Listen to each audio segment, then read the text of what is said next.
gigising, trabaho matutulog at gigising, trabaho matutulog kung ito ay iisipin. Paulit-ulit lang para bang wala ng kulay. Palaging ganito, ano ang punto ng iyong buhay? Sa sweldo, babayad, sa sweldo, babayad.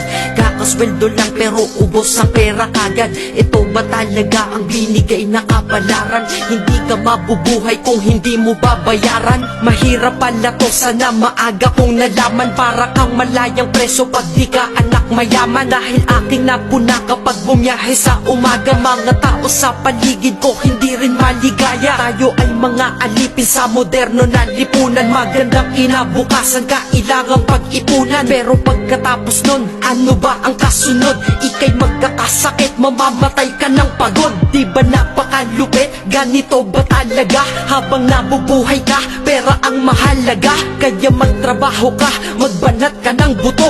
Yan ang salitang maririnig mo sa buong mundo.